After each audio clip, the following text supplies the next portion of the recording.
Everyone criticized the dog for attacking a rich couple's stroller until a humble man revealed what it had sniffed inside. When the loudspeakers announced Flight 798's delayed arrival, nobody at Greenfield International Airport suspected that day would become unforgettable. The terminal bustled with the usual mix of tired travelers, families embracing after long separations, and business executives checking emails on their phones. Suddenly, a resolute bark echoed across Gate B's marble floors, capturing everyone's attention. Elsa, a highly trained police K9, had broken away from her handler and sprinted toward a young mother pushing a baby stroller. Within seconds, the entire area froze in alarm, for the dog seemed determined to attack the stroller itself. The mother's face went pale as she tried to shield her tiny child. Passengers gasped, stepping aside in a frantic wave that rippled through the crowd. Elsa leaped, jaws parted, a terrifying image of unstoppable force. Officer Raymond, the dog's handler, shouted a command, but it was too late. The K9 lunged at the stroller's canopy, seemingly ignoring the wails of the terrified infant. In that agonizing heartbeat, it appeared as though chaos had won. Yet at the last possible second, Elsa made a sharp pivot, burying her nose in something concealed under the stroller's blankets. In the stunned silence, an object fell onto the polished floor, a small package wrapped hastily in tape. The baby's cries filled the tense air as people realized that Elsa was not attacking the child, but rather fixated on that suspicious bundle. Within moments, a chorus of exclamations erupted. Airport security rushed forward, forming a makeshift perimeter around the mother and child. Officer Raymond, breathless and clearly shaken, knelt to examine what Elsa had sniffed out. His face tightened the instant he recognized the contents. An explosive device, crudely assembled yet disturbingly real. The mother collapsed in sobs, hugging her baby while onlookers stared in disbelief. A wave of panic swept through the terminal as news spread that a bomb had been found. Parents clutched their children, travelers abandoned luggage, and employees urgently radioed for support. Alarm bells rang in the distance, echoing the fear pulsing through every heart. Yet amidst the chaos, Elsa stood firm beside Raymond, tail rigid and ears alert, poised for whatever came next. The crowd, once frightened by the dog's actions, now looked at her with awe and gratitude. She had prevented a potential disaster. Within minutes, the bomb squad arrived, carefully escorting passengers away from Gate B while they assessed the threat. Through it all, Elsa never wavered, her body language revealing readiness for the slightest command. Raymond attempted to calm the frantic mother, who stammered through tears that she had no idea how the device ended up in her stroller. Security footage would later show a hooded figure placing it there when she briefly looked away. But in that moment, with the terminal on lockdown, everyone's concern focused on the lethal potential hidden inside that battered package. Officer Raymond signaled for Elsa to stand down as the bomb technicians got to work. Robots were deployed to scan the device, and a hush fell over the gates, broken only by muffled weeping and urgent whispers. Despite the swirling tension, Elsa remained a pillar of calm, reminding everyone why police dogs were so invaluable in life-threatening situations. The technicians confirmed that the explosive was live, but fitted with a faulty trigger, reducing the chance of an accidental detonation. Nonetheless, the corridor was cleared, and shutters across shops slammed down as a safety measure. Meanwhile, local news outlets scrambled for updates, cameras zooming in on the frightened faces behind cordons. Images of the heroic K9 flashed on television screens, sparking a wave of social media praise. Hashtags celebrating Elsa's courageous intervention trended within hours, turning a terrifying ordeal into a story of canine heroism. In the midst of interviews and official statements, the mother clung to her baby, overwhelmed by gratitude for the dog that had likely saved both their lives. Far from being a savage attack, Elsa's actions had exposed a secret that could have taken countless innocent lives. Airline representatives scrambled to reroute flights, and an entire wing of the airport shut down while investigators scoured every corner for more hidden threats. Passengers from all walks of life found themselves united in uneasy camaraderie. Some prayed, others paced anxiously by the windows, and a few tried to comfort the distressed mother, who trembled with the realization of how close tragedy had come. Through it all, Elsa stayed at Raymond's side, occasionally looking up as if to assure him that they had done the right thing. The bond between handler and dog shone like a lifeline. Authorities wasted no time identifying the mysterious figure who had planted the device. Surveillance footage revealed a slim individual in a dark hoodie, face obscured by a baseball cap, methodically placing the package under the stroller. Investigators suspected a larger network behind this brazen act, sparking immediate collaboration between airport security, local police, and federal agencies. As the mother recounted every detail she could remember, forensic teams swept the area for any trace of evidence. The question on everyone's mind was, why target an unsuspecting woman with a baby? Was it random or part of a sinister plot? As tension rippled through the building, the bomb squad finally neutralized the threat. Carefully transporting the disarmed device to a secure location, they left behind a wave of relief tinged with lingering fear. Exhausted travelers broke into spontaneous applause, hugging one another and thanking Elsa as if she alone had saved their lives. But the heroic canine merely wagged her tail, unburdened by pride or recognition. Officer Raymond, on the other hand, struggled to process what had happened. He had trained Elsa for years, yet never witnessed such an intense split-second decision. It was a testament to her intuition. In the aftermath, media crews converged on the mother, who was still shaken but determined to speak her truth. With her baby safely cradled in her arms, she described how a casual trip to pick up a visiting relative turned into a nightmare. Tears welled up as she recounted the moment Elsa lunged, how she believed her child was doomed, and the flood of gratitude that followed once she understood the dog's true intent. News anchors emphasized how close the airport had come to tragedy, casting Elsa as the day's unexpected savior. The entire nation watched, transfixed. Even as Elsa unwittingly rose to fame, airport security protocols underwent urgent review. Officials vowed to improve baggage checks and intensify passenger screenings, while the police department planned to train more dogs to detect hidden explosives. Some questioned whether enough was being done to prevent future incidents. Others argued that vigilance must be balanced with respect for personal freedom. Through it all, Elsa became a powerful symbol of both the dangers lurking in ordinary places and the extraordinary courage that stands ready to confront them. People whispered her name in admiration, urging each other to remain alert. In the days that followed, the airport slowly returned to normal operations, though the memory of Elsa's intervention lingered in every corridor. Tourists posed for selfies where the drama had unfolded. Local newspapers ran full-page features praising her bravery, and children begged their parents for plush canine replicas.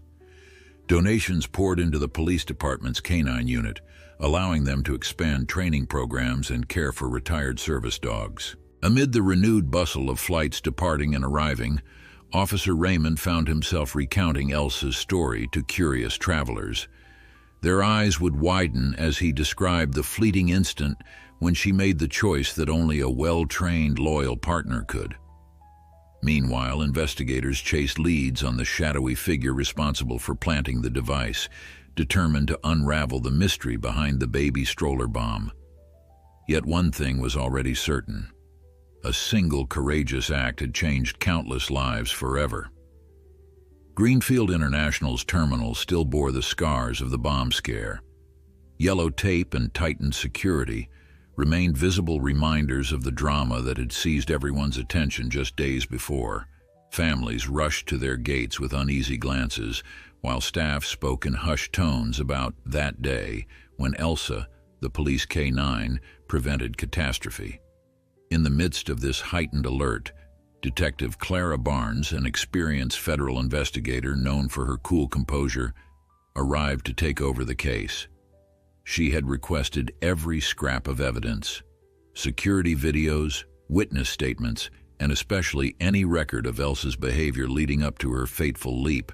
Officer Raymond, still in uniform and visibly exhausted, led Clara to a small room behind airport security where clips from multiple cameras looped across half a dozen screens. Each angle showed the mysterious hooded figure approaching the unsuspecting mother. "I've seen plenty of covert operations," Clara said, leaning closer to study the figure's gait. "But the precision here is disturbing. Whoever placed that device did it under the worst possible kind of pretense, targeting a baby stroller."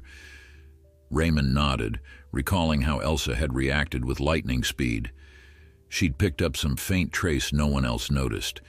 "Usually we rely on canines to sniff out narcotics or hidden money, but bombs..." He trailed off, remembering the panic and that haunting moment when everyone believed the dog was about to maul a baby. If Elsa hadn't lunged exactly when she did... His voice cracked, betraying more emotion than he intended. Clara placed a reassuring hand on his shoulder. Outside the makeshift control center, the mother, whose name was Miriam, waited anxiously, gently rocking her now calm infant in her arms. She had been asked to remain at the airport for further questioning. Journalists circled nearby, camera lenses hungry for an update, but security officers held them back. Each time footsteps echoed near the waiting area, Miriam braced herself, hoping for news that might make sense of this nightmare. She had replayed those seconds endlessly, tormented by guilt for turning away at the precise moment the hooded figure planted the device. In another section of the terminal, Elsa lay on a padded mat, her tail wagging slowly. Despite the airport's buzzing chaos, the dog exuded quiet confidence.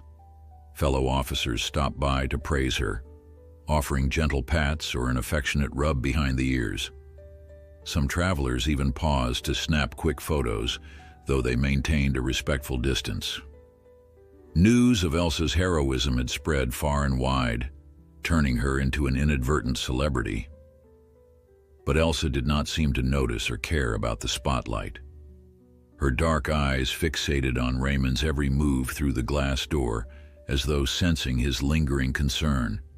While the airport tried to restore a semblance of normalcy, the investigation gained momentum. Forensic specialists in white uniforms meticulously combed Gate B for latent prints or stray fibers. Each clue, no matter how small, was packaged, labeled, and dispatched to the lab. Detective Clara, armed with a wealth of previous case experience, grew increasingly convinced that this was no random act. A baby stroller was either an unthinkable target or, more likely, a calculated choice. Terror feeds on striking the vulnerable, she reflected, and few images are as vulnerable as a mother and her child. As if to confirm her suspicions, the security footage revealed a practiced smoothness in how the hooded person selected Miriam's stroller. No hesitation, no wasted motion. A swift insertion of the parcel, then a seamless departure, blending into the sea of travelers before Elsa's bark tore through the commotion. Clara recognized skillful misdirection when she saw it. The figure vanished into the crowd with an efficiency that suggested deeper training or familiarity with the airport's layout. Raymond joined her again after briefly checking on Elsa. "We've circulated still images across multiple agencies," he said. "So far, no matches in our criminal database. It's possible they wore gloves or took other precautions." Clara studied the final frame. The suspect's head inclined toward the camera for a fraction of a second, but the brim of the cap cast a shadow across the face. "They're definitely skilled," she murmured, "and they knew exactly how to avoid identification." Meanwhile, beyond the security fences and swirl of uniforms, Miriam was beginning to answer Detective Clara's questions. She sat in a quiet corner with her baby dozing in a borrowed bassinet. "I was texting my husband," she confessed, her voice trembling. "He had just landed in another terminal. I only glanced away for a moment, Tears slipped down her cheeks. I feel so foolish. If I hadn't looked at my phone. Her voice broke. Clara motioned gently for her to continue. All I remember is hearing a bark. Then before I knew it, the dog jumped. I thought. She swallowed hard. I thought she'd kill my child. Clara took down details of Miriam's flight and asked if she had noticed anyone trailing her. Miriam recalled a vague sensation of being watched, but she dismissed it as travel nerves. A few seats away, Miriam's husband, Luis, looked on, appearing grim. He occasionally walked over to comfort his wife, murmuring words of reassurance. Their baby, oblivious to the drama, woke only to whimper, and then drift back to sleep. As day turned to evening, the entire airport dynamic shifted. A local television crew had secured permission to film outside, catching glimpses of travelers who described the bravest dog they'd ever seen. Social media chatter ballooned, with hashtags praising Elsa.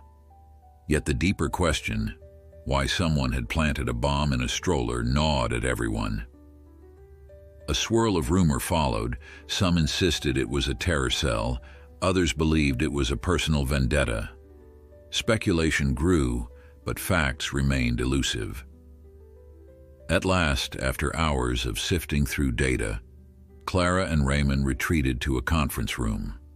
Stale coffee cups and reams of paperwork littered the table. A large map of the airport floor plan lay spread out, pinned at its corners, with lines and circles indicating the suspect's route. Post-it notes with times and photos formed a trail from the parking garage to Gate B. "We have footprints from the suspect in the southwestern exit," Clara said, tapping a pink note. "They might have left through a restricted area used for deliveries. Could there have been an accomplice waiting outside?" Raymond sighed, exhaustion creeping into his eyes. "It's possible. But every camera feed we've checked has blind spots. They must have known exactly where to slip out." He ran a hand over his short hair, frustration evident. "I keep thinking about how many times I walked Elsa through these halls, never suspecting that one day she'd find an actual bomb.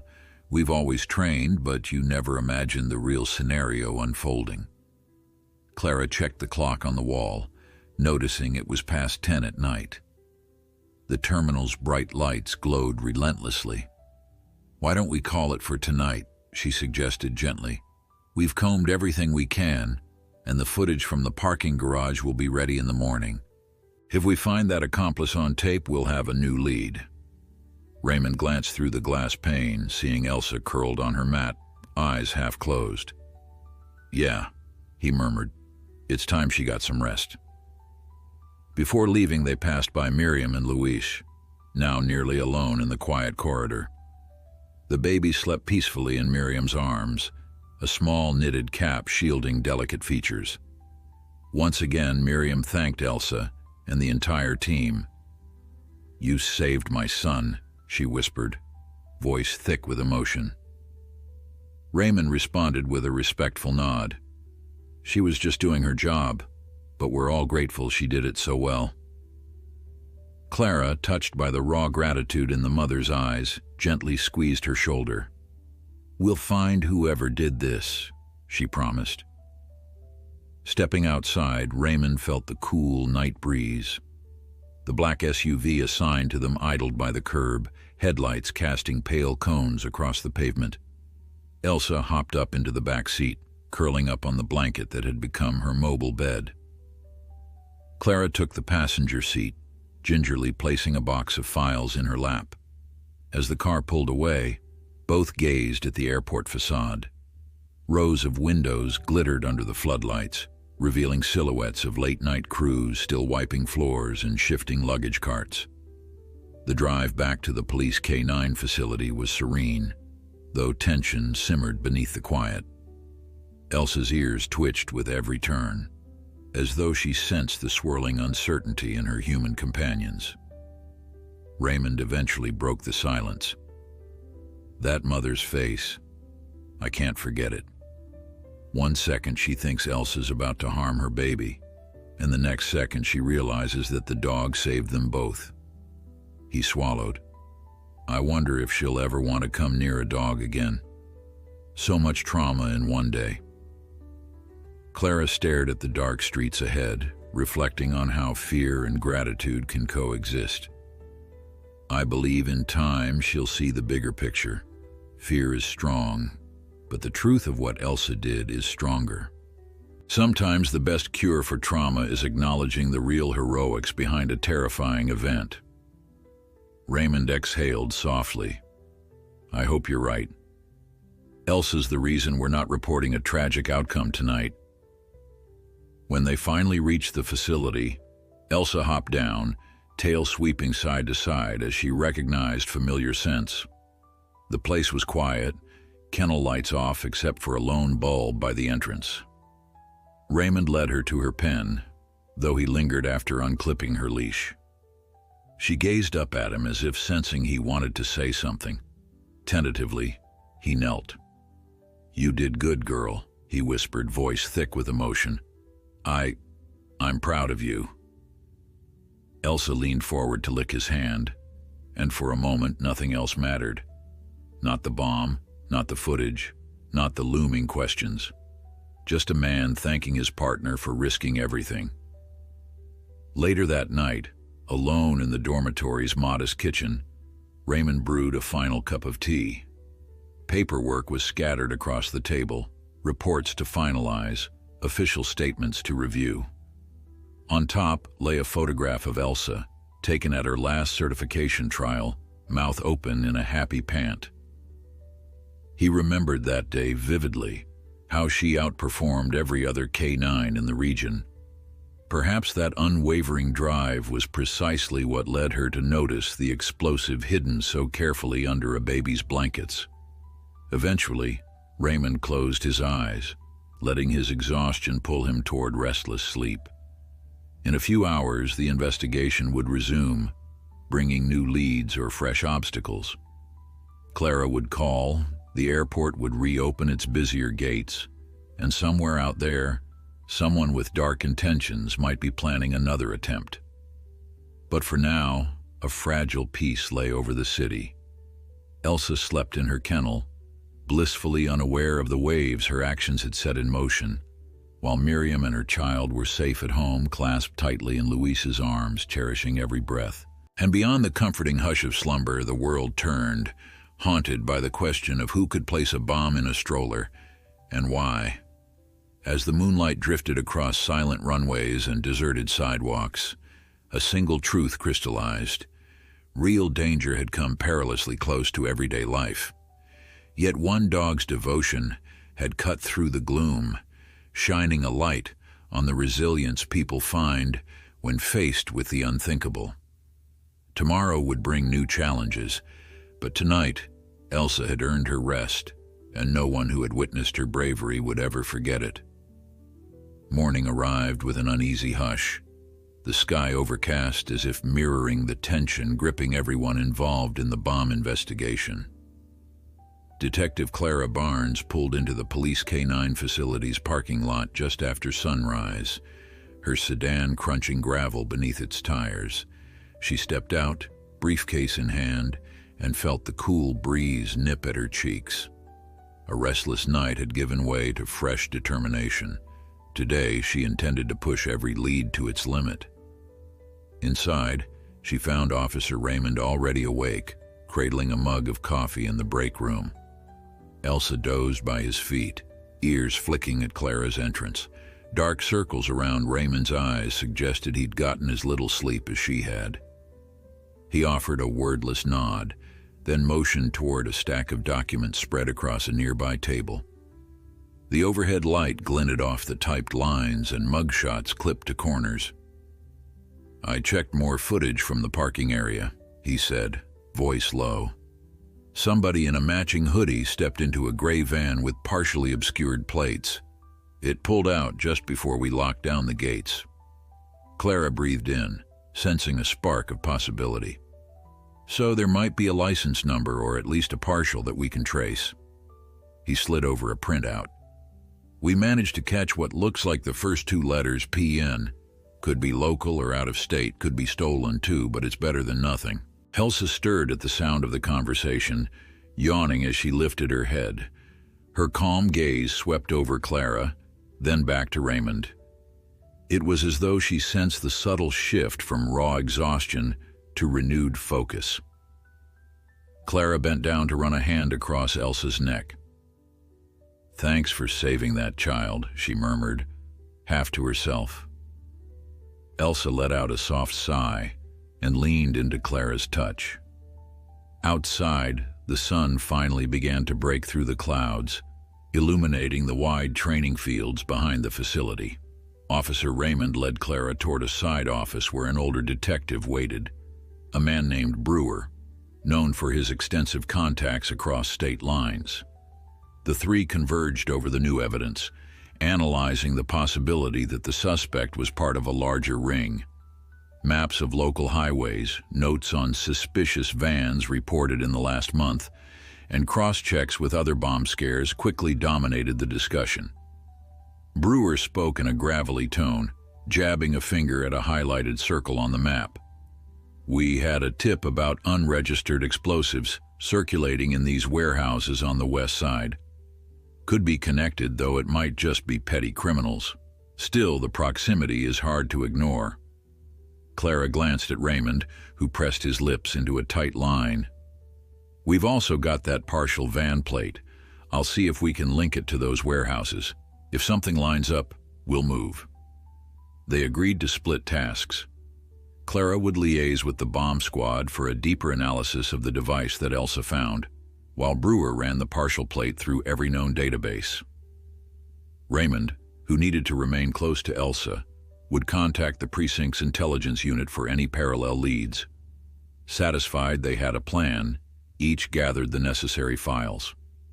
Meanwhile, across town, Miriam woke in her modest apartment, shaken from a dream where a nameless figure kept slipping unknown objects into her baby's stroller. She jolted upright, breathing rapidly, then realized her son was safe beside her husband. The bomb squad had assured them no other devices were left behind, yet she still felt a pang of dread each time she so much as touched the stroller. Luis rubbed her shoulder gently. "It's over," he whispered. "We're still here thanks to that dog." Miriam swallowed, tears prickling her eyes. "I wish I could thank her again. I wish I could do something to help." Back at the police K9 facility, Elsa's routine resumed. After a quick veterinarian check to ensure she'd suffered no stress-related injuries, she spent the next hour on light exercises. Raymond ran her through standard commands in a fenced yard. Sit, heel, down. She performed each perfectly, tail wagging in measured arcs. Usually the regiment helped them both reset, but Raymond found his thoughts drifting to the hooded suspect. At midday, Clara phoned with a critical update. The bomb squad found traces of a specialized blasting compound in the device, she said, her voice echoing in Raymond's phone speaker. "It's not the typical homemade stuff we see. This has a unique signature, often tied to paramilitary groups." He tensed, picturing that bomb hidden under blankets next to an infant. "So we're looking at a bigger threat than some lone wolf?" "It seems likely." They also discovered partial fingerprints on a shard of the tape. It's not enough for a direct match, but they're running it through an international database. Raymond's stomach twisted. If an organized network was behind this, then it might not end with one device. And if they were bold enough to target an airport, they might already be planning something else. After hanging up, he went to the kennel area and found Elsa lying in the corner of her pen, muzzle resting on crossed paws. He stared at her for a long moment, reflecting on how close the city had come to tragedy. Afternoon brought a break, a partial hit on the plate, apparently registered to a shell company operating near the old warehouses Brewer had flagged. Clara, Brewer, and a small team of SWAT officers set out for a reconnaissance mission. Raymond wanted to go, but protocol required him at the station with Elsa. If an explosive search became necessary, her specialized nose would be crucial. Reports trickled in. The team found suspicious crates, but no direct link yet to the baby stroller bomb. Still, the tension in the command center rose. Hours wore on, coffee cups multiplied, and pinned photos of the suspect glared from bulletin boards. People paced in short bursts, rereading the same documents. The hum of phones and the tap of keyboards provided a constant backdrop. In early evening, a fresh wave of drama arrived. A frantic call from airport authorities. A second note had been discovered in a restroom near Gate B, scribbled in black marker referencing more bombs if demands were not met. But no demands were listed, nor was there a signature, just the menacing promise of further chaos. Security camera footage showed a figure in a hoodie slipping into that restroom. The images were blurry, but the height and build seemed consistent with their primary suspect. Raymond's jaw tightened when he heard the news. "They're taunting us," he muttered. "They want everyone afraid." He was already on his feet, preparing to take Elsa to the airport for a systematic sweep. The dog sensed his urgency, bounding after him with unwavering loyalty.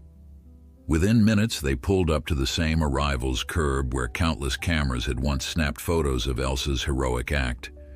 Now the mood was somber, an anxious hush falling over travelers as they realized something ominous was happening again.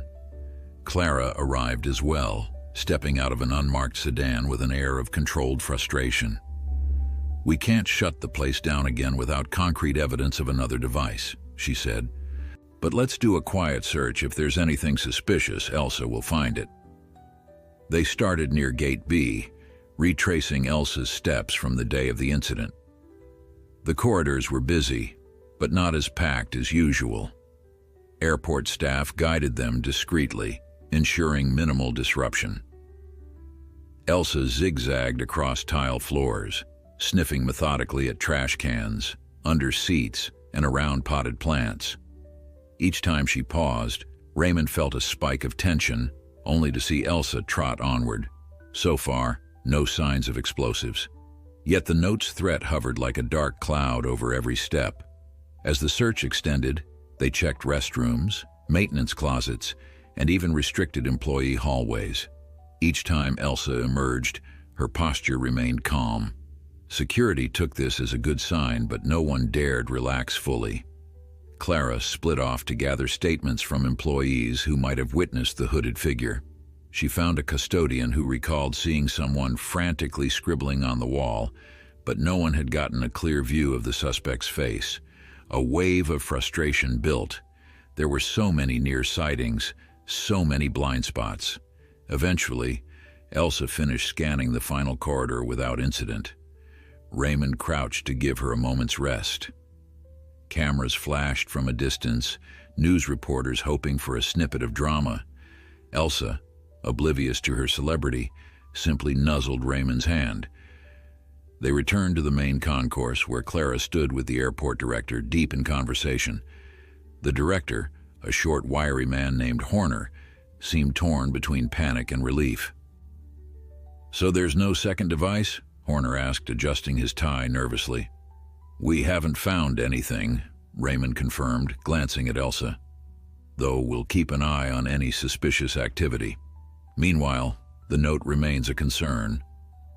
Horner exhaled. "I'll have to reassure travelers or we'll see ticket sales drop by half. But I also can't pretend it never happened." Before they could respond, Miriam appeared, baby in arms. She had come to the airport hoping to meet Clara and express her lingering fears. "They said there was a note," she whispered, eyes darting around as if expecting danger at any moment. "Are we safe?" Raymond and Clara exchanged looks. "We've done a thorough sweep," Clara said gently. Elsa didn't detect anything. Miriam offered a small, relieved smile, hugging her infant a bit tighter. I want to help. If you need me for anything, I'll do it. I can't let whoever did this hurt someone else." Raymond placed a reassuring hand on her shoulder. "We'll be in touch if we need additional details. But try to rest and recover from all this. You've been through a lot." All around them, night began to settle over the terminal.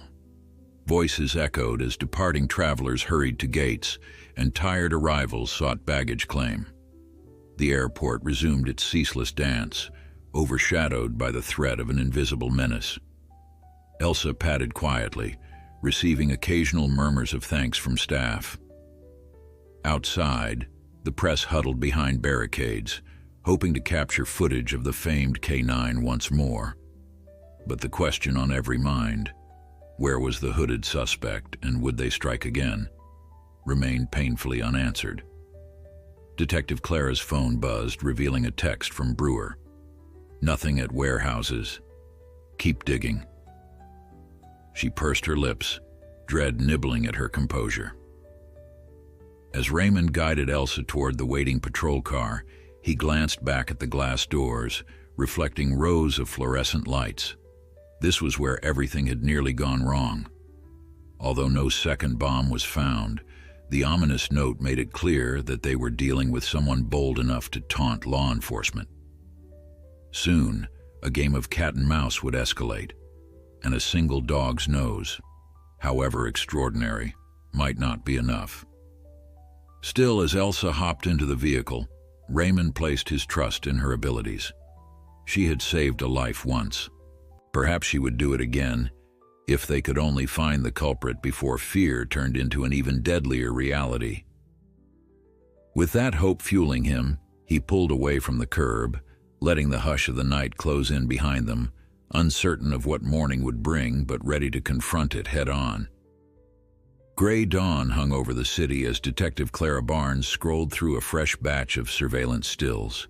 She had barely slept, yet her mind refused to slow. Each image showed the same hooded figure slipping through unmonitored corners of Greenfield International, narrowly avoiding detection. Something about the stance suggested discipline, perhaps training. Every time she paused on a blurry shot of the suspect's partial profile, frustration simmered. Whoever lurked beneath that hood knew exactly how to evade cameras. Nearby, Officer Raymond tapped the table in a restless rhythm, rereading the latest forensics report about the chemical compound found inside the bomb. Elsa lay at his feet, nose resting on her paws, ears perking whenever he shifted. Despite the tension in the room, the steady presence of the K9 served as a reminder that they'd stopped a disaster once. Yet they all felt time ticking down like a fuse, uncertain when or where the next threat would surface. Brewer entered with dark circles under his eyes and a file clutched to his chest. "I got a partial match on that shell company near the warehouses," he announced. "It's registered to an outfit called Pinnacle Exports, supposedly dealing in electronics, but the addresses don't check out. Everything is just post office boxes and dead ends." Clara nodded, pushing back a stray lock of hair. "That's a pattern we see when people try to obscure money trails. Let's see if there's any real presence at the warehouse or if it's just a front." Raymond stood, Elsa rising by his side. "I'll go in with the bomb squad. Elsa's ready if we need to search for anything suspicious." Brewer raised an eyebrow. "They might have armed security if it's more than a phony operation. Be cautious." Within the hour, a small convoy of unmarked vehicles snaked toward the industrial district. Concrete walls and rusted gates lined the streets, each lot looking more abandoned than the last. At a checkpoint down the road, SWAT officers quietly set up a perimeter. Clara, parked near a cluster of storage buildings, double-checked her weapon. Raymond opened the back door for Elsa, who leapt out, tail swishing in measured arcs. The dog's ears twitched at distant machinery noises echoing through the steel canyons. Diesel fumes mingled with the faint odor of decaying trash. They advanced with subdued urgency, flashlights cutting across dusty floors as they slipped through a side entrance Brewer had identified. The place smelled of stale air, and every step kicked up pale motes of debris. Wooden crates labeled fragile lined the walls, many pried open to reveal scattered packing materials. Elsa trotted ahead, nose working the air, her posture alert but not tense. Clara felt her pulse accelerate. If there were hidden explosives, Elsa would sense them. but no one wanted to encounter the volatile compound the dog had found earlier. Moving deeper, they discovered a makeshift office with an overturned chair and a table strewn with receipts. Brewer began photographing everything, while Raymond guided Elsa behind a row of stacked crates. Suddenly, Elsa halted, muscles taut, sniffing the corner. Raymond froze, hand gesturing for silence. The dog's body language spoke volumes. There was a scent here worth noting. Clara eased closer, weapon at the ready. The crates bore no obvious markings except a small emblem. PNX. She exchanged a glance with Brewer, who mouthed the words, Pinnacle Exports. Elsa let out a short, low whine as though torn between investigating further and holding position. Raymond knelt by her, running a gloved hand along the crate's edge. "There's residue," he whispered, showing the faint sheen on his fingertips. Clara recognized the subtle glimmer of the same specialized compound used in the airport bomb. The tension spiked. They'd found a direct link. Brewer radioed the forensics team, requesting backup to examine the scene. As they waited, every echo became a threat. Clara scanned the dusty aisles, half expecting the hooded figure to emerge from behind a pillar. But only silence greeted them, as though the place had been hastily vacated. A sudden bark from Elsa snapped them to attention. She lunged toward a side door, nails scraping concrete. Raymond followed, heart pounding. Clara and Brewer trailed behind, stepping cautiously into a smaller corridor. At the far end, a metal door stood ajar, revealing a slice of outside light. Elsa sniffed the threshold, letting out a second bark. Raymond pushed the door wide, shining his flashlight. A narrow alley stretched beyond, flanked by high fences topped with barbed wire. Tire tracks marred the dirt, fresh enough to suggest recent movement. Whoever had been here was gone now, leaving behind only the crates and their damning contents.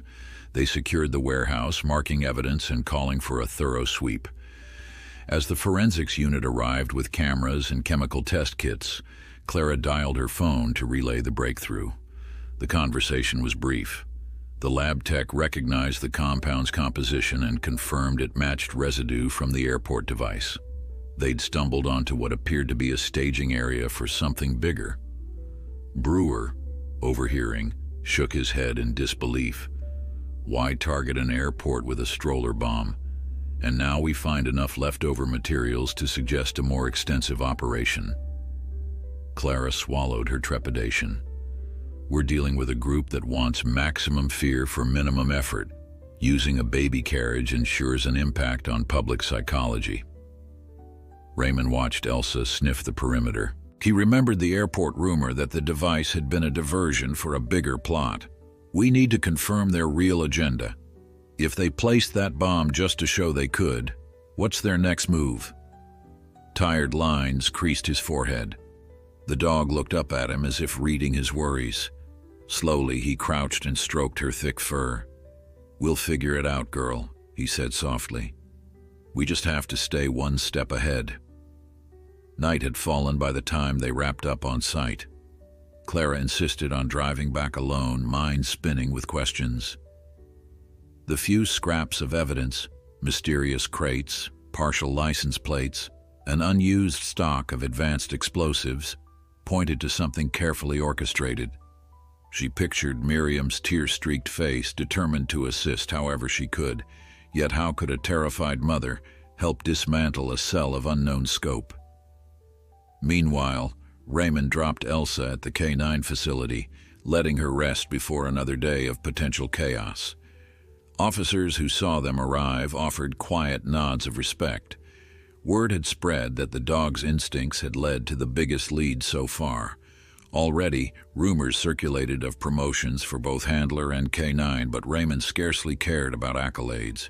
He wanted only to ensure that no one else would endure the terror Miriam and her infant had faced. If that meant chasing ghosts through warehouses night after night, so be it. Early the next morning, Clara arranged a briefing. The station's largest conference room filled with federal agents, bomb squad officers, local police, and even airport security officials. A hush fell as she projected photos of the crates and the partial plate. "We have confirmation that the same explosive compound from the airport device is in those boxes," she stated, voice echoing in the tense air. "It's enough to suggest a larger plan, but we don't know their target. Could be the airport again or another public area." A murmur passed through the crowd. Captain Mills, overseeing the local precinct, folded his arms. "Then we need to secure every critical infrastructure site," he said. "Trains, bus terminals, government buildings. This operation might be bigger than we thought." Clara nodded, switching slides to show close-ups of the PNX logos. "We suspect these stand for Pinnacle Exports, which leads us to a labyrinth of shell corporations.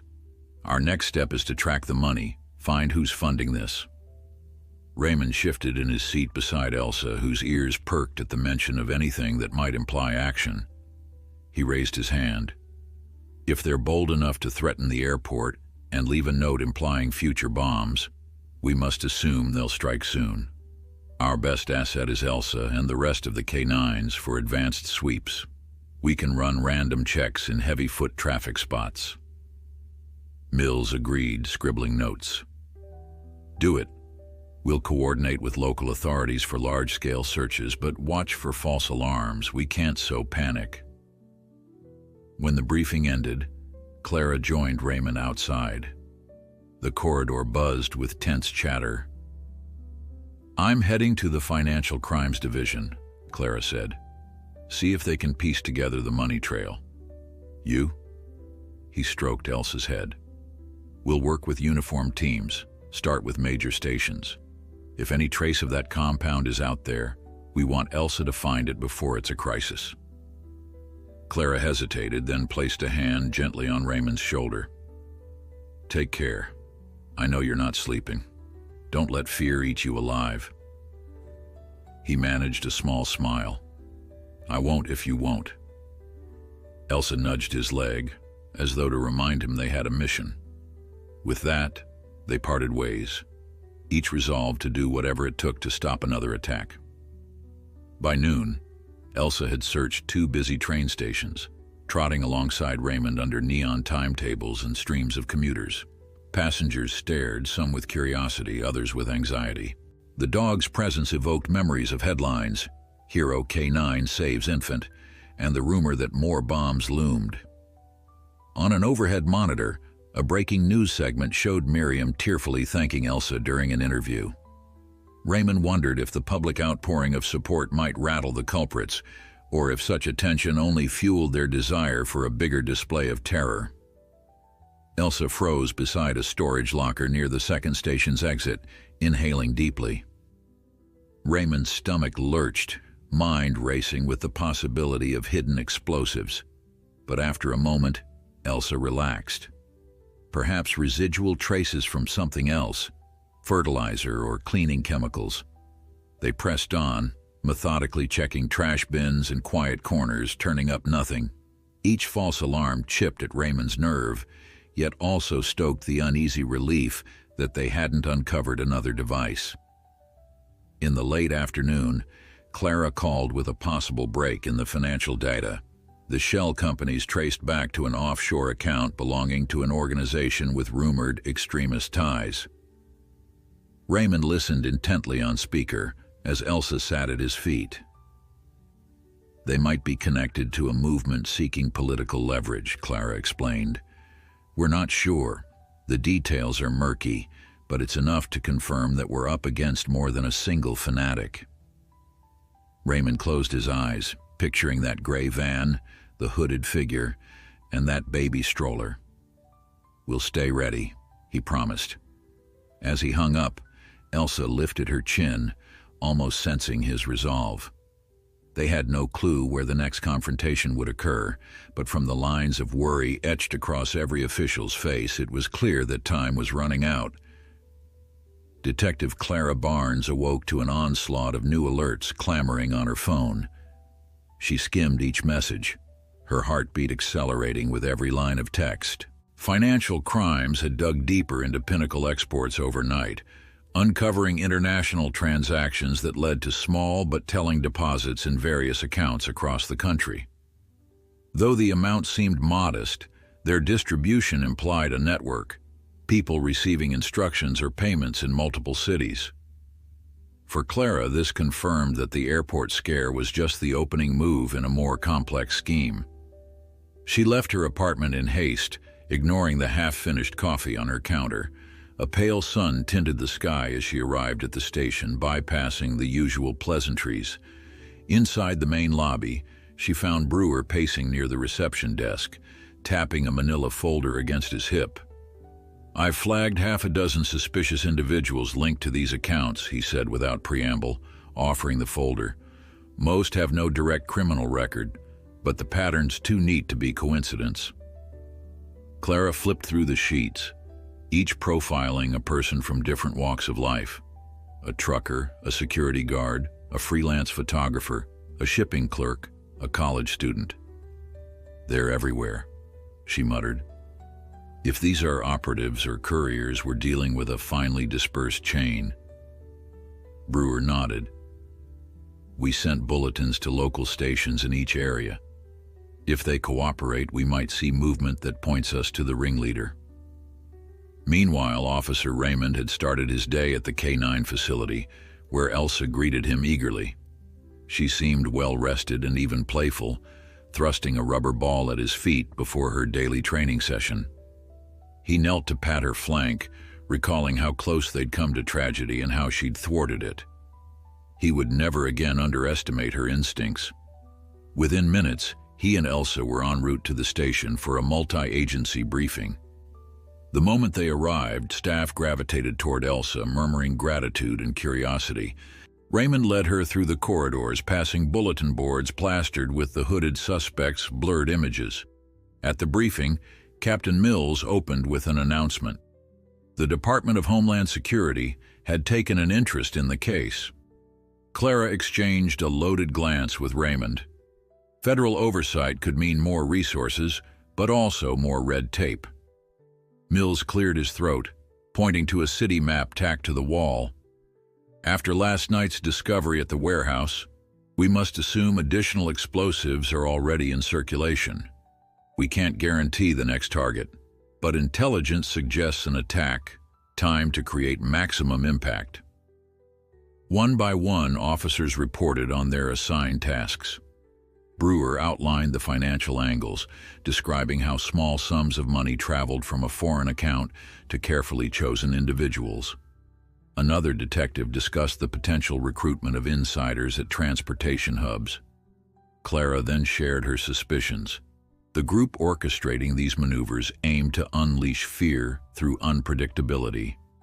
"They used a baby stroller for their first strike," she said, voice tight with anger.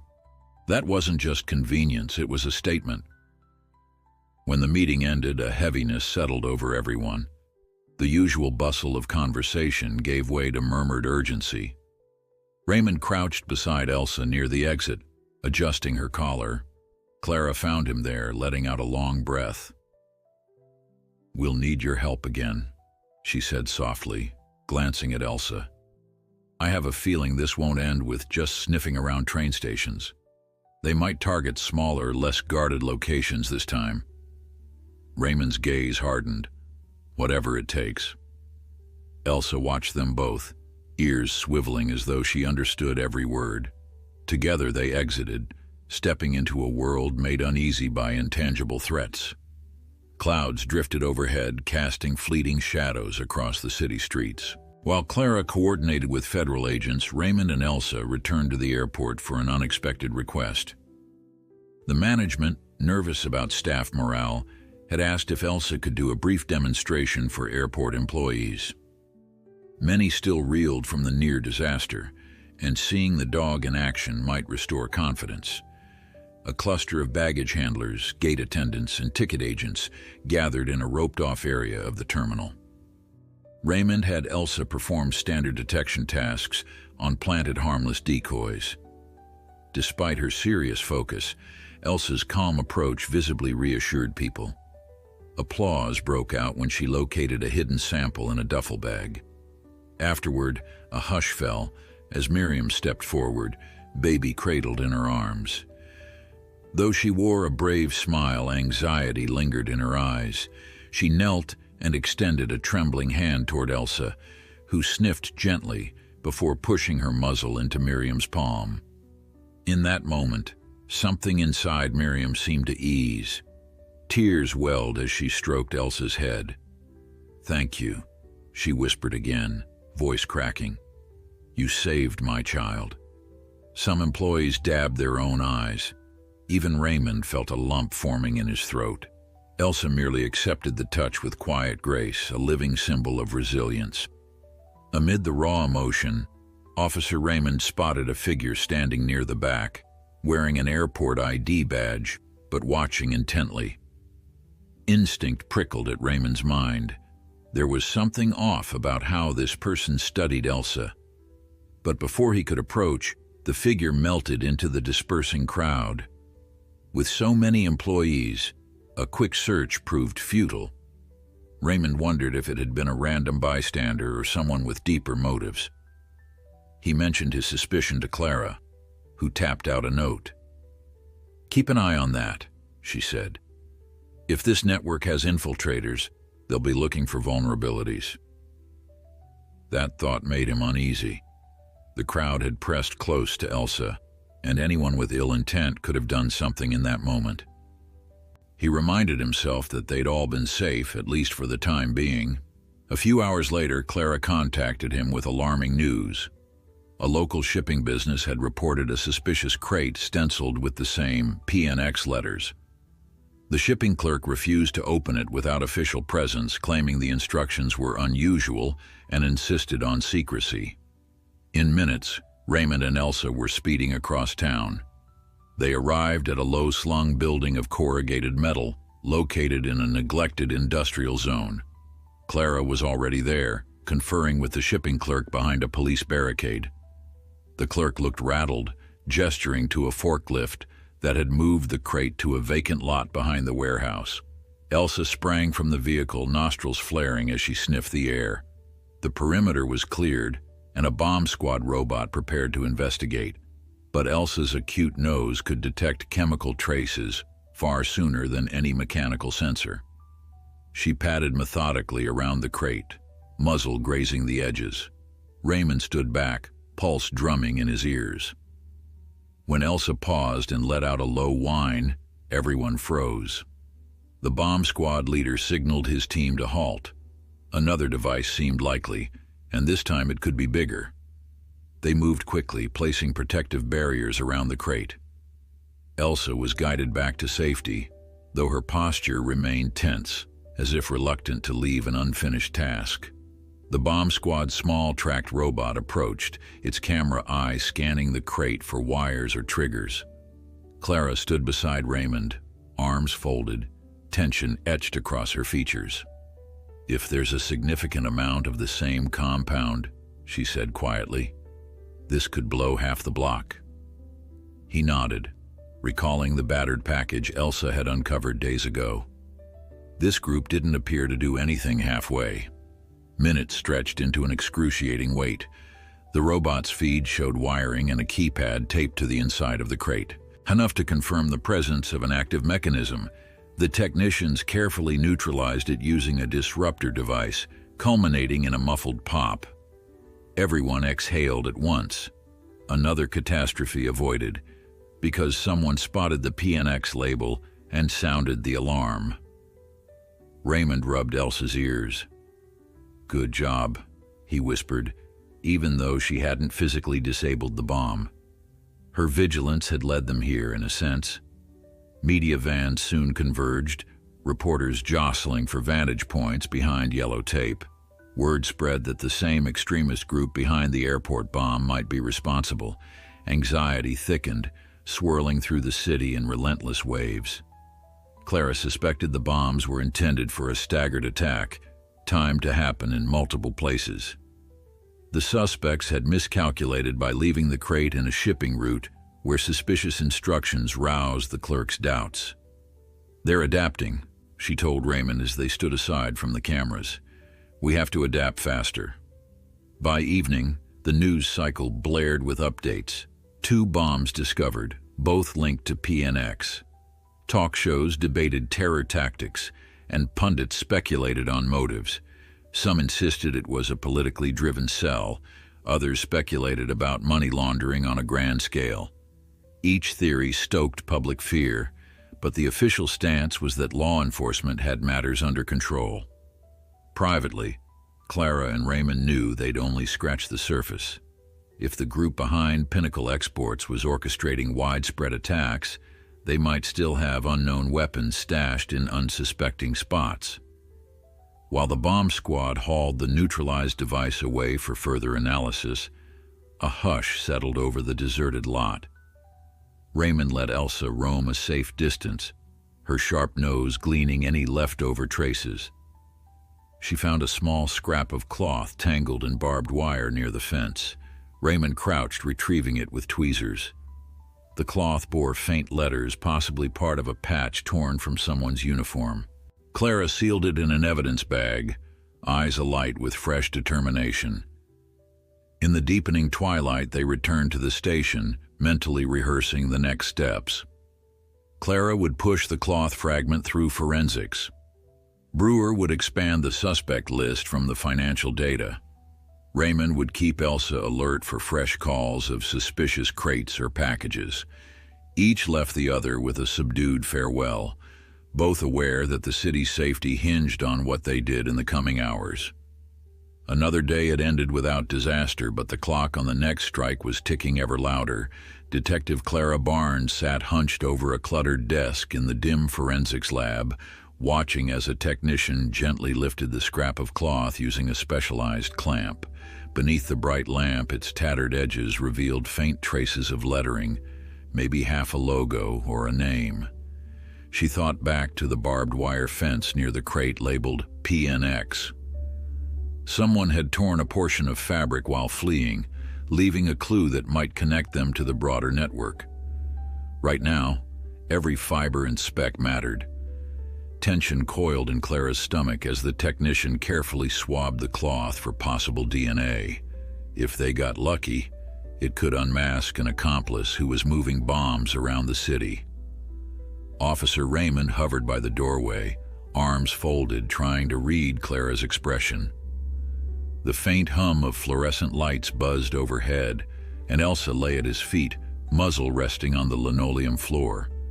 Though the bomb at the shipping depot had been defused, the revelation that more devices were likely in circulation left everyone on edge. They'd gotten a partial break with this cloth scrap, but time felt uncomfortably short. Clara exhaled, pinching the bridge of her nose.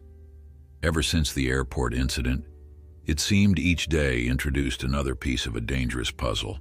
She glanced at Elsa and recalled the bomb-laden stroller. If not for that heroic dog, an unspeakable tragedy might have shattered countless families. "Results won't be instant," the technician said, setting aside the cloth in a sealed packet. "We can test for sweat or skin cells, but it'll take at least a day to run everything through our system." Clara nodded in acknowledgement. "Do what you can.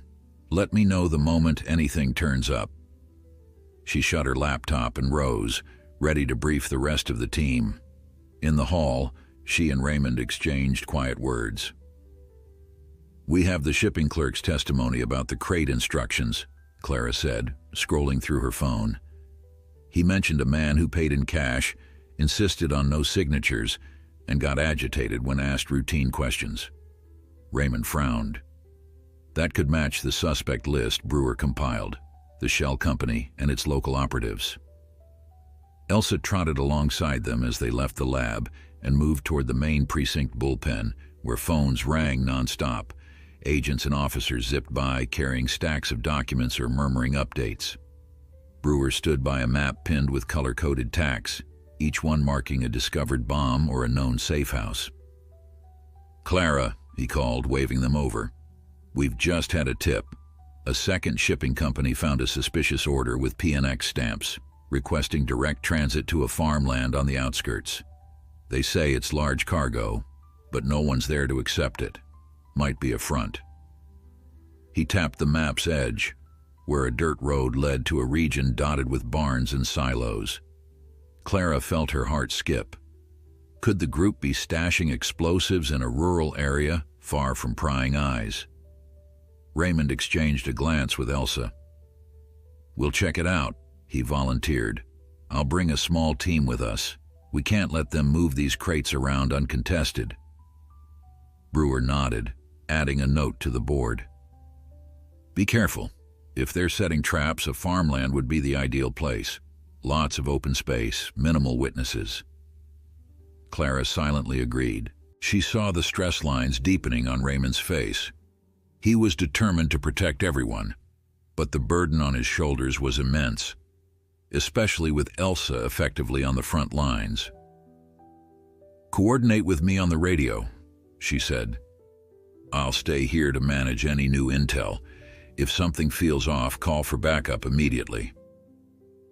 Within an hour, Raymond guided an unmarked SUV toward the countryside. Elsa perched alert in the rear. 2 additional vehicles followed, forming a small convoy of law enforcement. The road out of the city gradually turned narrower, flanked by tall grasses that swayed in the wind. The sky hung overcast, threatening rain as they navigated the final stretch of gravel, leading to a lonely patch of farmland. Although a single mailbox marked the entrance, the field looked deserted. A rickety fence stood along one side, broken in places. An abandoned barn sagged in the distance, its wooden walls gray from weather. Parking in a makeshift semicircle, the officers stepped onto the gravel. Elsa hopped down, ears twitching.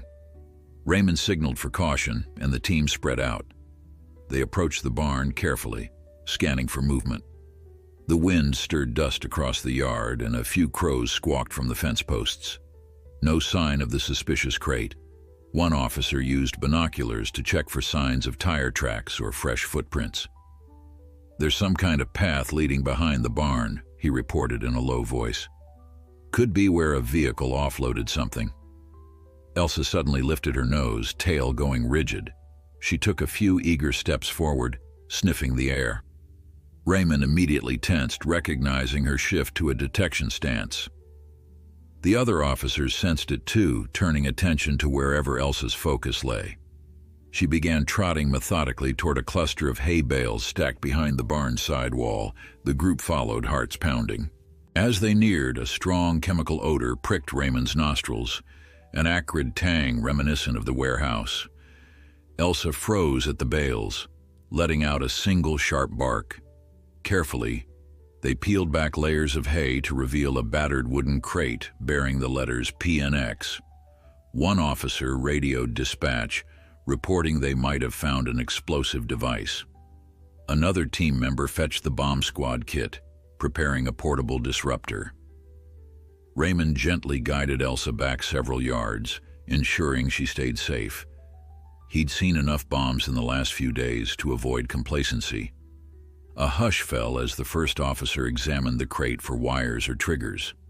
It had a small padlock, but the wood looked warped, possibly from exposure to weather. The officer placed a stethoscope-like device along one edge, listening for mechanical signals. Everyone held their breath. Finally, the officer shook his head, signaling no immediate ticking or suspicious hum. Nonetheless, a second officer approached with a crowbar, prying the crate open under watchful eyes.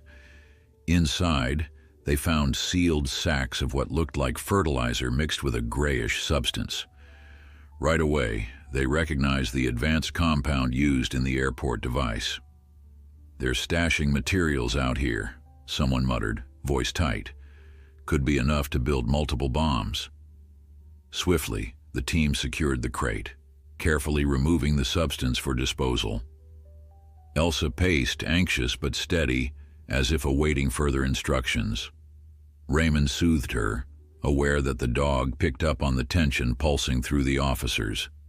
Before they could fully relax, Footsteps crunched on gravel near the barn's entrance. Everyone spun around, weapons raised.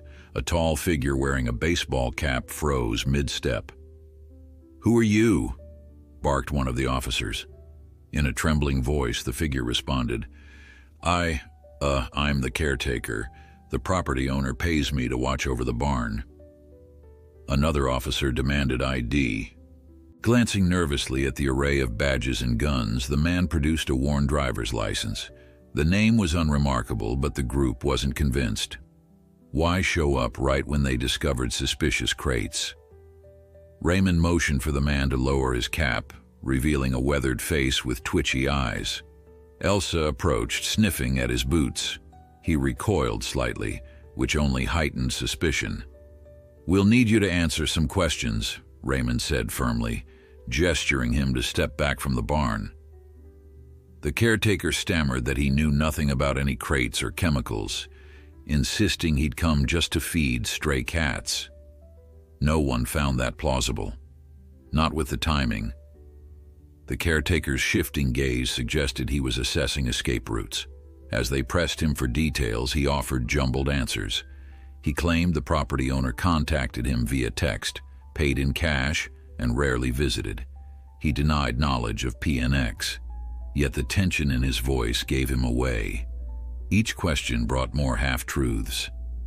The officers exchanged nods, suspecting he was either complicit or an unwitting accomplice. They read him his rights and prepared to take him in for further interrogation. During this confrontation, Elsa circled behind the caretaker, sniffing the air near his pockets. Suddenly she stiffened, letting out a low growl. Raymond's heart lurched. "Empty your pockets," he ordered. The caretaker resisted, but the presence of multiple armed officers left him no choice. Out came a cell phone, a pocket knife, and then a folded slip of paper. A quick glance revealed scribbled coordinates and a date marked for 3 days from now. Everyone's pulse spiked. Another location, possibly the next place where a bomb would be planted. They called Clara at once, summarizing the find. Over the crackling line, she exhaled.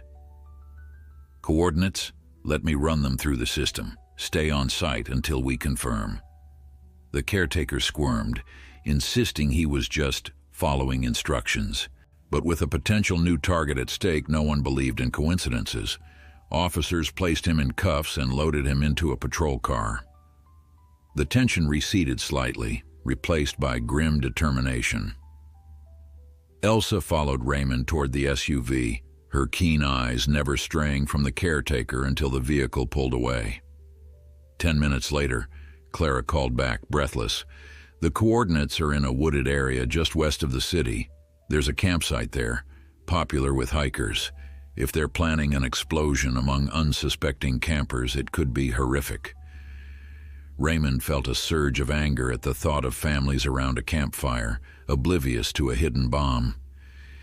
"We'll head there directly. Dispatch a second unit to assist." With the caretaker in custody, the farmland quieted again, except for the hum of the forensic team handling the chemicals. Clouds roiled overhead, threatening a storm as the convoy departed. Elsa peered out the window, her reflection superimposed against the rolling fields. Each twist of the road brought them closer to another potential flashpoint. Raymond squeezed the steering wheel, determined to reach the site in time. This group had shown no mercy in targeting a stroller and planning random strikes. If they intended to strike a public campsite, that reckless cruelty might result in countless casualties. As the farmland receded in the rearview mirror, Raymond murmured softly to Elsa, "We've got to stop them again, girl." The dog's ears flicked, as though in agreement. Somewhere out there, new bombs or caches of explosives might lie in wait. If the caretaker's scribbled note was accurate, they had precious little time. Taking a steadying breath, he glanced at the passing horizon. They were close to unraveling the network, but with each lead came deeper insights into just how far this conspiracy reached. His only comfort was Elsa's unwavering sense of duty, and the team's unwavering resolve. The next few hours could determine whether the city would be rocked by terror or spared once more by a dog's nose and a detective's relentless pursuit. The convoy sped along the winding highway, clouds looming overhead in a swirl of gray. Officer Raymond drove with both hands tight on the wheel, Elsa calmly balanced in the back seat. Despite the overcast sky, the landscape ahead showcased tall pines and thick undergrowth.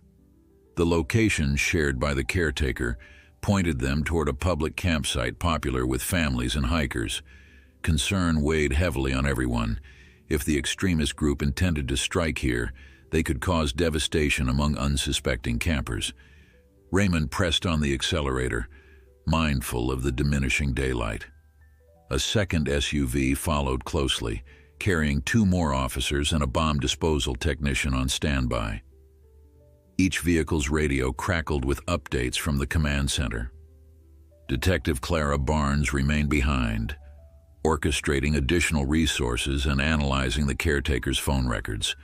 According to preliminary checks, the caretaker had traded cryptic text messages with an unknown contact who used a burner phone. The final note he received included those mysterious coordinates and the short phrase, 3 days, be ready. When they finally reached the turnoff, the paved road ended abruptly, replaced by a dirt track dotted with potholes. Pine branches arched overhead, blocking out much of the waning light. A small wooden sign read, Frost Creek Campsite, 1 mile ahead. The quiet stillness felt unnerving, as though the forest itself waited to reveal secrets. Elsa peered out the window, nose twitching. Raymond sensed her readiness to act. Usually she only displayed this level of alertness when she detected the faint scent of explosives or tension. They parked at a clearing where a few tents stood scattered beneath tall trees. A father played catch with his son near a parked RV, while a couple strolled by with backpacks. The officers exited, scanning the area to avoid panic. Raymond approached the campsite manager's hut, a small wooden structure by the entrance. A middle-aged man in a flannel shirt greeted him, looking puzzled by the sudden arrival of law enforcement. "We haven't had any trouble here," the manager said, brows furrowed. "Is something wrong?" Raymond kept his voice low and reassuring. "We received information that someone might be transporting illegal materials to this site. Have you noticed any suspicious visitors or vehicles?" The manager shook his head. "Not really. A few folks arrived in the last hour, but nothing seemed off. We do get day hikers who come and go." Raymond thanked him and signaled for the rest of the team to fan out. Elsa, attached to a long lead, began her sweep. She moved with methodical precision, sniffing every breeze that rustled through the pines. Under the watchful eye of the officers, campers continued their evening rituals, mostly unaware of the underlying threat. A family gathered around a campfire, warming canned soup.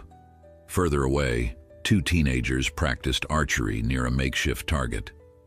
The forest exhaled a cool wind that carried the smoky scent of burning wood.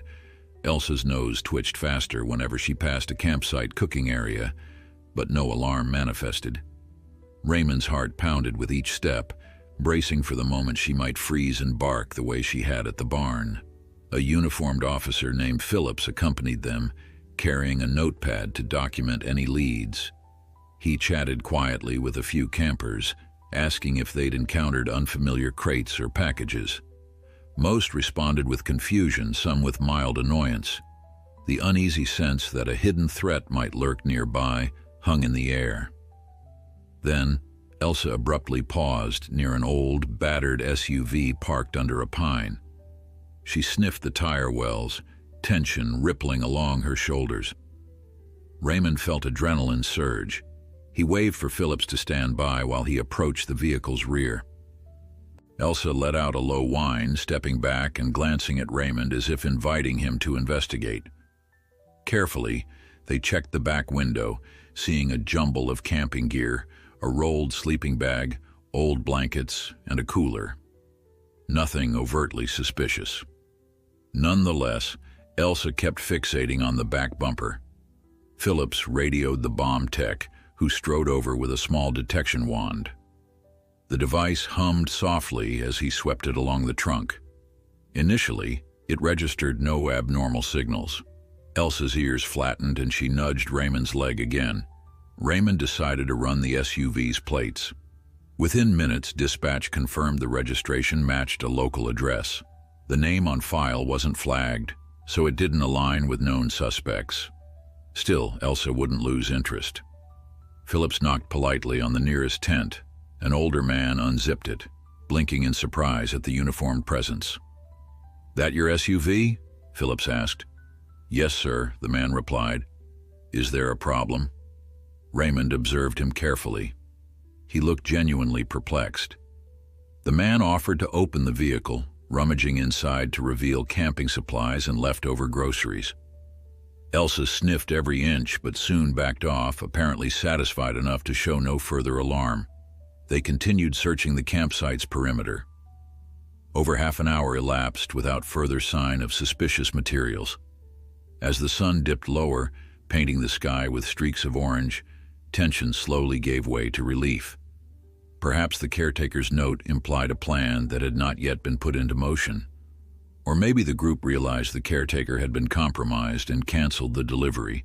Standing beside a narrow footpath leading deeper into the woods, Raymond conferred with Phillips. "We'll check the hiking trails and see if there's any hidden stash."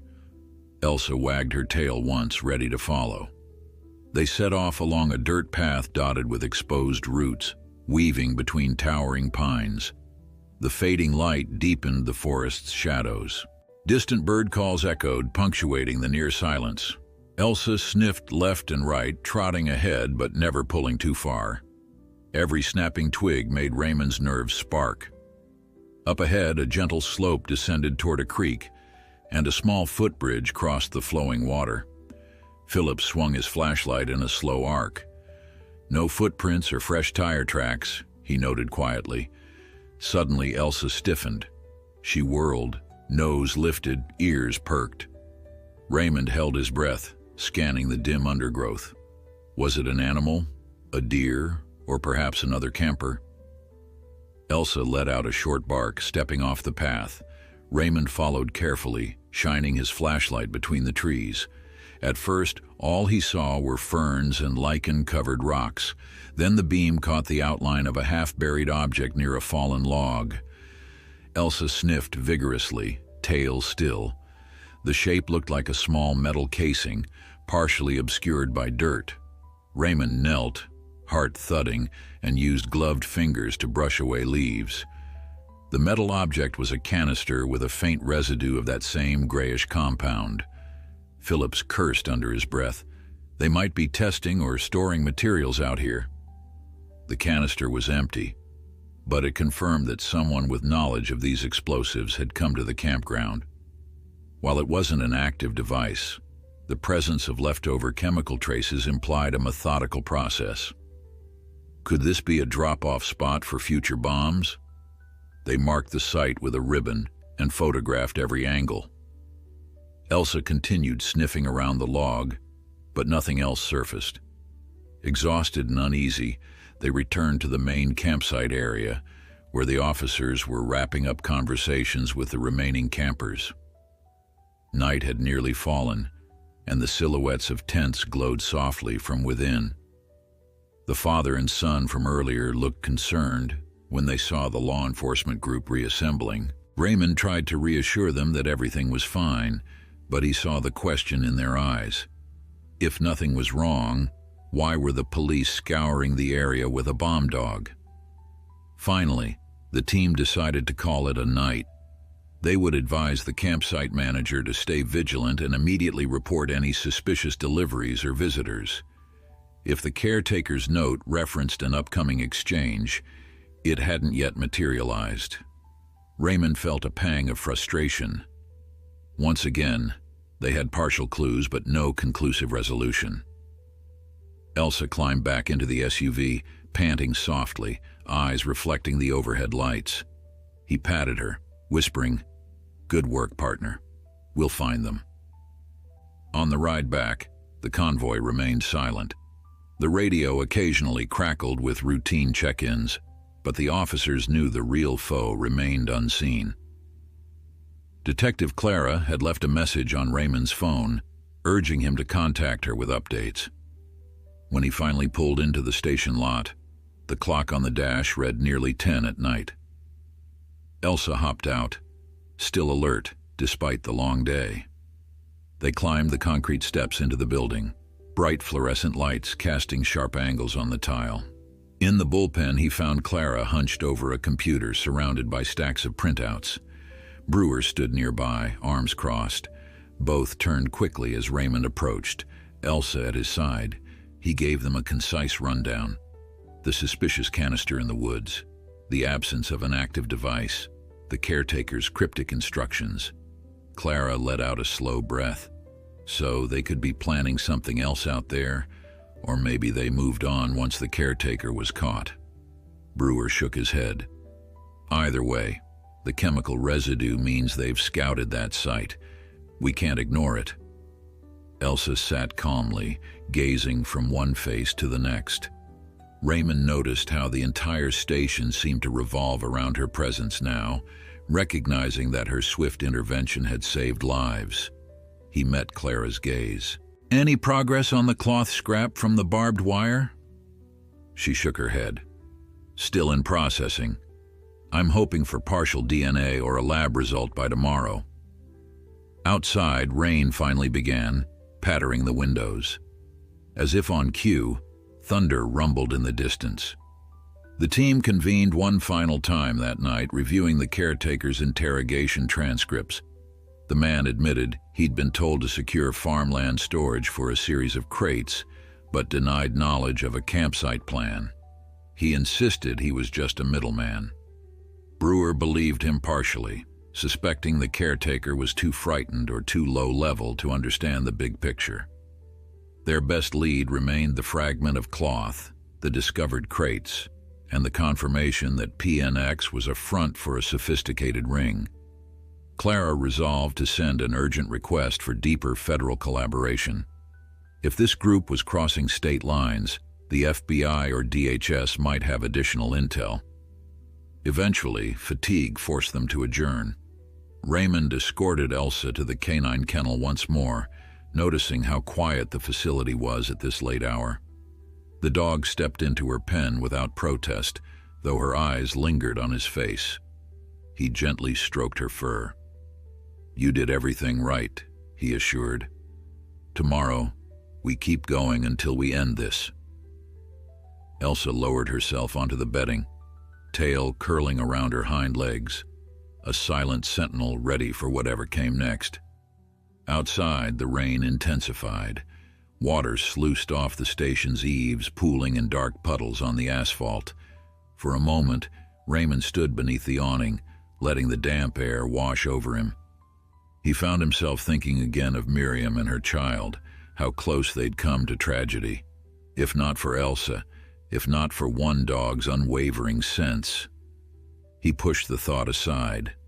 They still had bombs out there, a ring of faceless conspirators, and precious little time. Squaring his shoulders, he strode to his car, determined to face another day with renewed resolve. After a restless night, Detective Clara Barnes arrived at the station at dawn, greeted by the hum of new alerts and a fresh pot of stale coffee.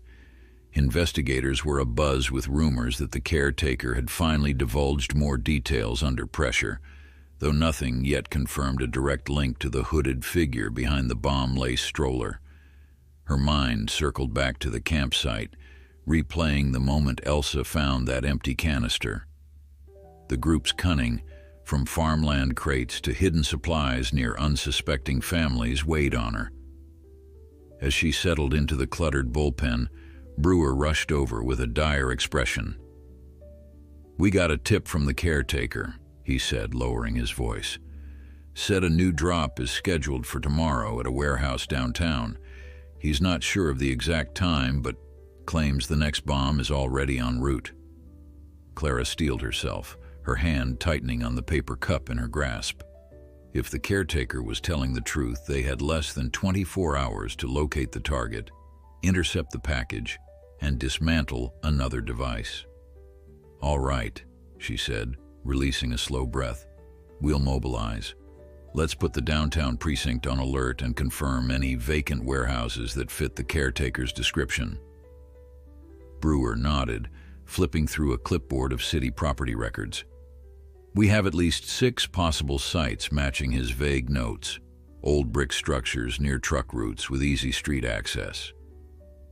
Clara glanced at the clock, mentally mapping the hours they had.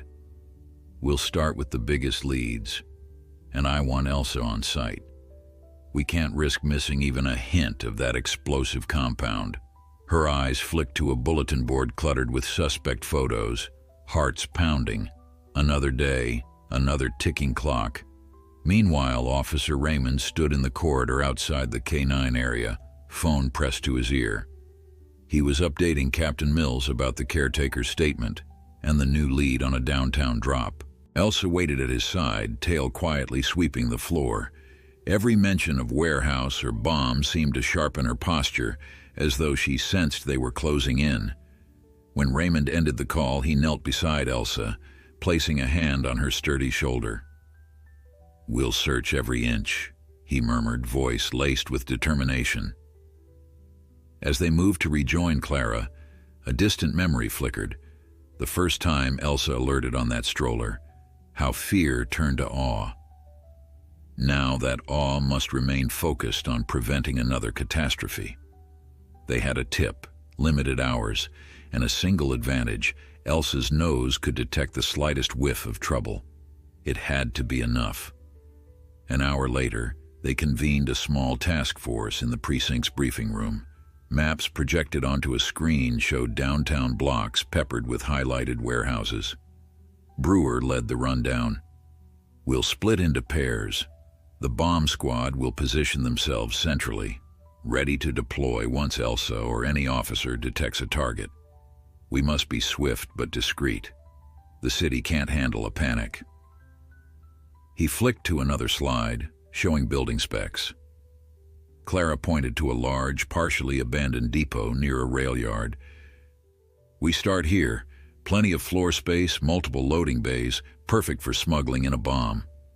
Next, we'll move to the older garment district, checking rundown buildings. We coordinate by radio. If caretaker's intel is accurate, we might catch them in the act." Officers murmured agreement, tension coiling in the air.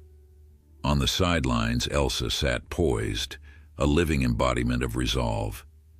Afternoon found Raymond, Elsa, and 2 other officers parked across from the first warehouse. Old train tracks led behind it, where graffiti marked crumbling concrete. A chain-link fence circled the perimeter, those sections sagged from years of neglect. Raymond motioned for Elsa to begin her sweep, guiding her along the fence line. The dog paused near a gate, sniffing rusted hinges, but after a moment she moved on. They slipped inside, boots crunching debris, scanning for signs of forced entry. The interior was dark, cavernous, with scattered wooden pallets. Elsa led them through corridors that reeked of damp and mildew. A leftover forklift sat abandoned, its tires flattened. No crates, no wires. Still, everyone's nerves remained on edge. In the far corner, Elsa paused again, sniffing an old stain on the floor. But no alarm followed. With tension swirling, they pressed on, searching every nook. By dusk, they had surveyed 3 warehouses with no signs of fresh explosives. Reports trickled in over the radio from other teams. All clear, no leads. The frustration was palpable, especially given the caretaker's claim. Raymond tried not to let discouragement show. Elsa was tireless, yet he could sense her fatigue in the way she trotted slightly slower. They paused for a quick break outside a rundown garment factory where the thick odor of machine oil and dust assaulted the senses. Soft rain began to fall, speckling the pavement. Clara's voice crackled over the radio. "We're nearing the deadline. If they're making a drop tonight, it could be at the final warehouse on our list. The caretaker wasn't sure which location they'd choose, but that's our last candidate. Raymond wiped rain from his brow, exchanging a look with Elsa. We'll check the final site, he said. Their final destination lay in a bleaker section of downtown, where towering smokestacks and abandoned factories created a labyrinth of concrete husks. Flickering streetlights cast eerie shadows across vacant lots. Tension pulsed in Raymond's veins as he parked outside an old manufacturing building partially boarded up. A single sign identified it as Westbridge Textiles, though any real operation had ceased years ago. They entered through a side door that had been pried open, stepping into a maze of corridors. Dim emergency lights flickered, illuminating corroded walls. Elsa raised her snout, inhaling. Around the next bend, an echo caught Raymond's ear. Distant footsteps. They signaled the team to move quietly, weapons at the ready. If the suspects were here, they might be armed or set to defend their cargo. Every nerve tingled. The caretaker's ominous message echoed in his mind. The bomb was en route.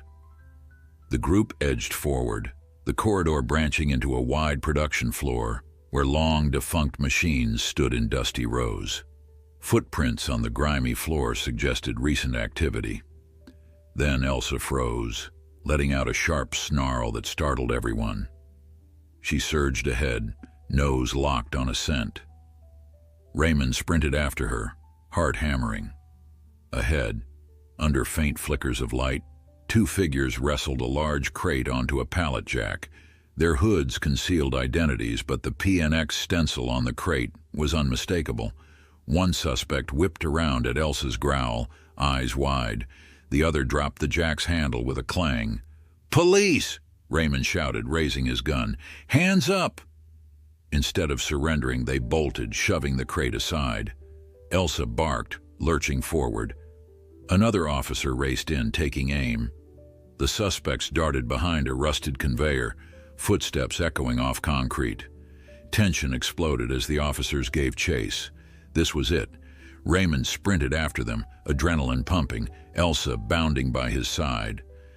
Another officer circled wide, hoping to cut off the suspect's escape. A shot rang out, ricocheting off metal. Sparks flew, sending Elsa skidding. Raymond yelled for them to cease fire, not wanting stray bullets near the crate.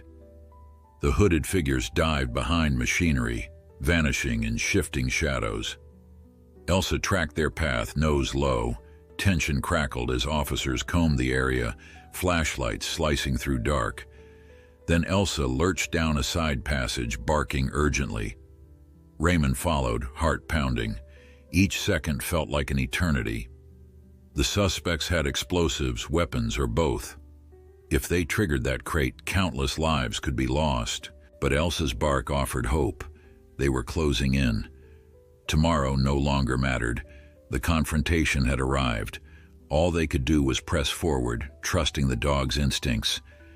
Elsa's nails scraped the concrete as she barreled down the dim corridor, muzzle low.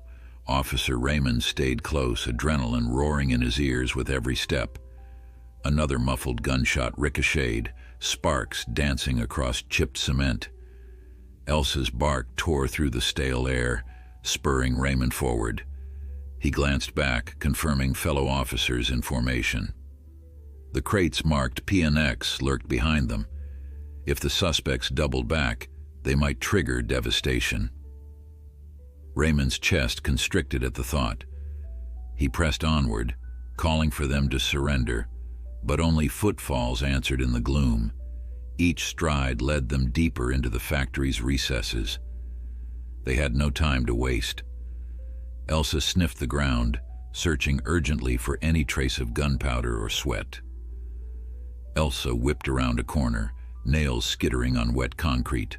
Ahead, flickering overhead lights revealed a figure darting past a toppled metal cabinet. Raymond glimpsed the glint of a handgun. He dove behind a rusted gear assembly as gunfire rattled the space. Sparks ricocheted, showering Elsa with debris. She stayed focused, ignoring the chaos. With a sharp gesture, Raymond sent her forward. Elsa bounded into the open, jaws parted in a fierce snarl. The suspect spun, hood slipping momentarily to reveal panicked eyes. One more shot crackled, but Elsa lunged, biting down on the attacker's arm. A sharp cry echoed off the walls as the gun clattered away. 2 officers rushed in, subduing the suspect. Raymond called Elsa off, heart thudding. 1 conspirator down. Brewer's voice crackled over the radio, urging caution. They still had that huge crate somewhere inside. They had to keep moving quickly. Raymond and the other officers advanced carefully, weaving past conveyor belts and looming steel frames. Sparks from frayed wiring danced along the floor, lighting glimpses of dust motes swirling overhead. Elsa led them with single-minded intensity, muzzle twitching each time she caught a new scent. The suspect's footsteps echoed distantly, retreating deeper into the labyrinth. Pallets and crates blocked passageways, forcing them to navigate a twisting route. Raymond's radio hissed. Team Alpha found the main crate near the West Bay. It's armed. Tension clamped his chest. If the bomber reached that device, they could trigger a remote or sabotage any disarm attempt.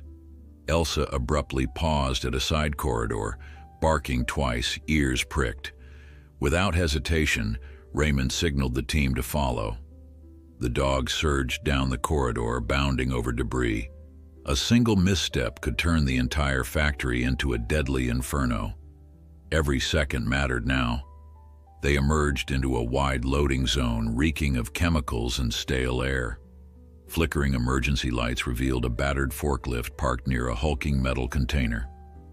Officers from Team Alpha crouched behind stacked pallets, the air thick with dread. A bomb tech knelt near the crate, sweat beading on his forehead as he carefully traced a tangle of wires. One slip might trigger an explosion powerful enough to reduce the building to rubble. Raymond's pulse thundered. Elsa prowled behind him, occasionally lifting her nose to detect any sign of the hidden fugitive. "Cover the exits," Brewer barked into his radio, voice taut with urgency.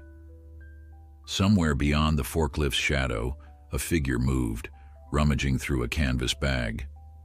Elsa growled, drawing everyone's attention. If this person had a detonator, the standoff could end in seconds. No one dared breathe too loudly. Raymond gripped his weapon, heart drumming. Suddenly, the suspect bolted toward a side door. Elsa rocketed forward, but an overturned drum blocked her path. Raymond cursed under his breath, vaulting over debris in pursuit. A flash of movement led them through a cluttered storage room stacked with precarious crates. The suspect kicked one over, sending it crashing behind them like a makeshift barrier. Elsa scrambled around the spilled contents, her bark echoing. Close on her heels, Raymond glimpsed the suspect's gloved hand clutching a small black device. Dread twisted his stomach. If that was the remote, a single press might detonate the entire building. With a fierce lunge, Elsa intercepted the suspect's path, forcing them sideways. The momentum carried both dog and fugitive into a row of metal shelving. Screeching metal toppled, dust billowing in a choking cloud. He could hear frantic shouts from the bomb tech, warning that time was almost gone now. As the dust settled, Elsa grappled with the suspect, jaws fixed on a heavy coat sleeve. The device, a crudely wired detonator, slipped from the suspect's grip, skidding across the floor. Raymond dashed to snatch it, heart hammering. One trembling finger could still set off the bomb. Meanwhile, an officer tackled the suspect from behind, pinning them hard against the concrete.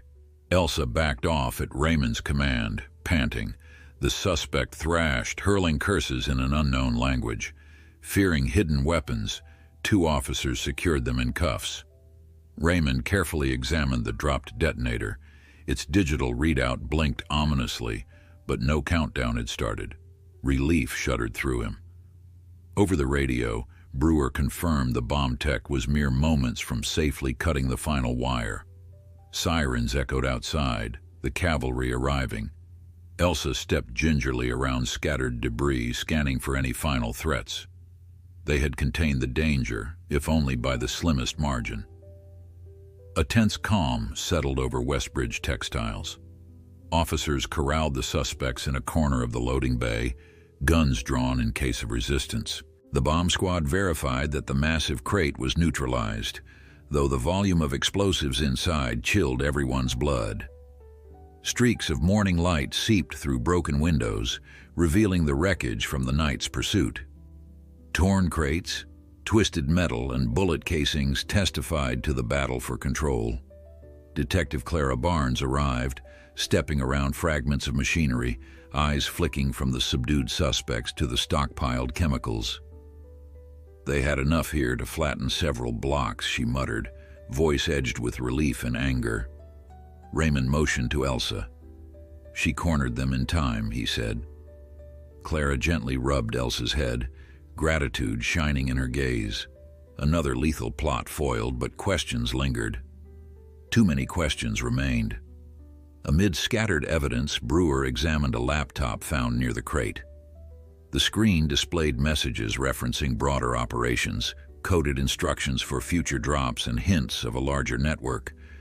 Clara skimmed the text, heart sinking at the realization these suspects were mere cogs in a grander scheme. "We'll need federal support to unravel this," she murmured. Meanwhile, paramedics treated the wounded conspirator Elsa had taken down. Blood streaked the floor, a reminder of how close disaster came. The second suspect refused to speak beyond snarled threats. Officers documented everything, from hidden detonators to firearms. Raymond lingered near Elsa, who sniffed at a cluster of shipping manifests. "Our city can rest easier tonight," he whispered, "but I worry about what's still out there." Outside, dawn had broken, coloring the sky gold as the last sirens died away. Officers loaded the suspects into separate vehicles, each guarded by armed escorts. The bomb squad rolled out the inert explosives, destined for safe disposal. Exhausted yet triumphant, Raymond crouched beside Elsa on the warehouse steps. She rested her head against his arm, exuding quiet warmth that eased the lingering adrenaline. Clara approached, tucking a stray strand of hair behind her ear. "We owe this outcome to you both," she said. "If Elsa hadn't found them, we'd be telling a different story." Raymond gave a weary smile, nodding in agreement. They had prevented a tragedy on a staggering scale, yet a final puzzle remained. Who orchestrated these attacks, and how deep did the conspiracy run, and how far were they willing to go? Unanswered questions loomed, proving this victory was only the beginning. Sunlight poured through the station's tall windows, illuminating the controlled chaos that followed the warehouse raid. Officers bustled across the tiled floor, finalizing statements while paramedics treated minor injuries. In a small conference room, Detective Clara Barnes and Officer Raymond studied a fresh set of documents recovered from the suspect's laptop. Elsa lay at Raymond's feet, tail thumping whenever tension in the room seemed to subside. The recently disarmed explosives had been cataloged and multiple conspirators were in custody. Yet a sense of incompleteness hovered, spurring them onward. The group's motivations remained shrouded, hinting at broader influences beyond local cells. Clara tapped a photograph pinned to the whiteboard, depicting the hooded figure from the airport's cameras. "We suspect he's the prime coordinator," she said, voice tense. "Every lead points back to him, yet we have no name." Brewer crossed his arms, frustration etched across his features. "The laptop data suggests offshore financing, but these foot soldiers either don't know or won't talk." Raymond crouched beside Elsa, recalling that chase through the factory.